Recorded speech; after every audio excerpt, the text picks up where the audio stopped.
The farce about fake kids can't be hidden forever. Lilibet and Hartford Schroeder are one.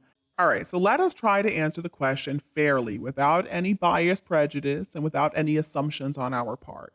Do I really believe that Lilibet Diana and Hartford Schroeder are the same person? Well, I think it has to be conclusively beyond a shadow of a doubt proven. If Harry and Meghan really are caught red-handed, then it would make a huge difference. It is pretty interesting to me that they only bothered releasing a photo of Lilibet in 2021 when people started questioning whether or not she even existed. At the alleged one-year birthday party at Frogmore, there was a really thin and young-looking Meghan holding Lilibet, who seemed a bit too big for her age.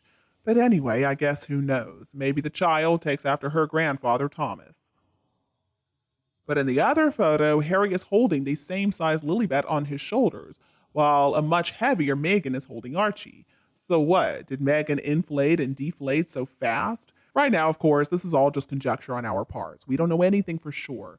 But I gotta say, the similarity is just bizarre. It's so uncanny. Is it just a coincidence? I mean, nobody really knows. But it makes people very suspicious and skeptical when the toddler is kept hidden away from everybody. It's this masking that triggers all the conspiracies out there. So basically, Meghan and Harry don't have anybody but themselves to blame for this whole mess. I mean, if Meghan and Harry just acted like normal people, if they allowed the kids to go out and socialize with people, then it would silence all the detractors. And if they would just let other people see their kids, nobody would question whether or not they're real. It does seem weird to me that Lilibet still hasn't met her grandfather Thomas or her aunt Samantha. So do I personally believe that Lilibet Diana is actually that little girl named Hartford Schroeder? Well, on the one hand, I smell something very fishy in this whole situation, but on the other hand, I don't know, it's hard for me to just believe it. I'm really trying to give them the benefit of the doubt.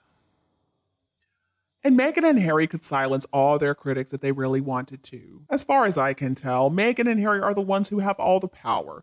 They could easily just come clean, or they could continue this whole mess and just keep on being all mysterious and weird about the kids. If you think about it, wherever there is uncertainty, there's always going to be some conspiracy theories. This is exactly what happened with the Apollo moon landings, and it's still continuing to this day, even though it's pretty diluted at this point. And that is what we call conclusive proof and evidence. To be sure, it is a different scenario. But see, actually, for Meghan and Harry, it would be a lot easier to prove the existence of the kids. Just show the kids. There's one thing we know for sure, though. They cannot keep up these games forever. Right now, it may seem like they're getting away with it, but eventually, their little games are not going to work anymore, and they're going to find themselves in a very sticky situation.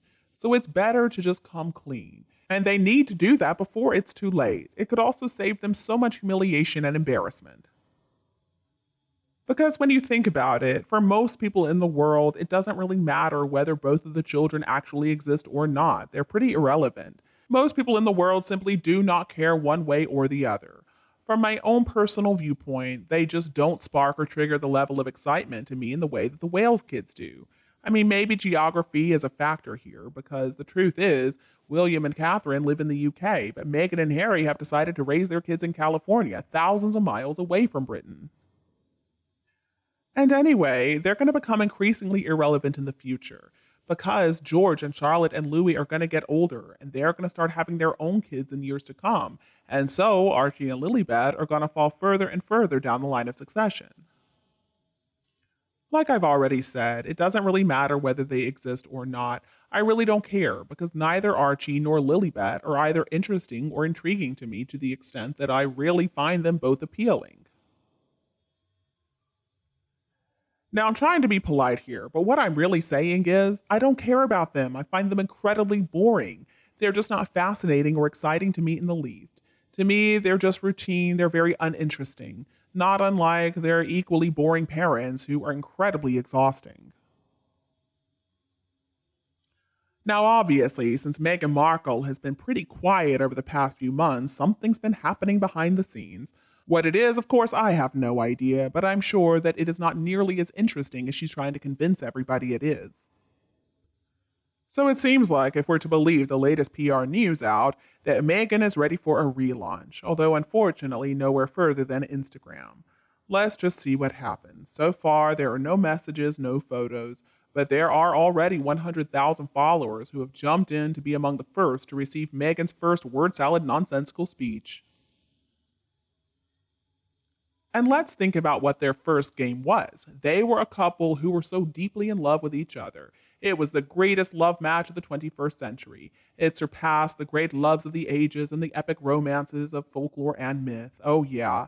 They were flogging that image, weren't they? They were trying everything they could to sell it to us. They thought they were going to be the new Romeo and Juliet. Oh, yes, their love rivaled the greatest love stories we've ever heard, stories of Adolf and Eva, of Antony and Cleopatra. And boy, did they get their PR people to push that narrative. But did people believe it? Well, not quite. Because, see, they're always blaming other people for their problems, and they act so irresponsibly. And this is a whole pattern that we have seen from them of avoiding accountability. It has been their brand ever since they first entered the collective consciousness of being this upset couple, being wrongfully kicked out of the UK through that famous interview they did with Oprah Winfrey. The pattern was established from the very beginning. It was just a whine fest to try to explain their current state of being in America and forced out of the royal fold to strike out on their own. And what have we seen since then? Well, just a lot more of the same. We've seen the puff pieces in People. We've seen Harry's stupid The Me You Don't See that he did with Oprah. We have seen the docu-series on Netflix. We've seen books like Meghan's The Bench or Finding Freedom. We heard that dumb podcast called Archetypes, and we've witnessed all these stage crises like the Manhattan Mayhem and the miscarriage and the burying, or maybe that mess up on the balcony. And let's not forget the infamous fight that Harry had with William and the ayahuasca and all the rest of us. It is all pretty entertaining. It's kind of like binging on Jerry Springer, isn't it? But in the meantime, the real royal family has remained dignified. They've remained calm and quiet, and they don't want to be caught up in any of this mess. They're simply not going to fall for Meghan and Harry's tricks. They're not going to respond. They're taking the high road every single time, and they're just letting Meghan and Harry hang themselves with all that extra rope, while the classy royal family ignores them like you would a child's fid. They're a couple of nobodies. They are nothing. And the royal family, on the other hand, has been lasting for centuries, and there are centuries more to come. And you, do you agree with the views in my video? Please tell me your opinion below in the comments. If you think my video is useful, don't be afraid to like and share it with your friends and relatives who need it anytime you want. And don't be afraid to click the subscribe button to get more updates in the future. Thank you so much for tuning in, have a lovely weekend, and we'll be back to see you all tomorrow.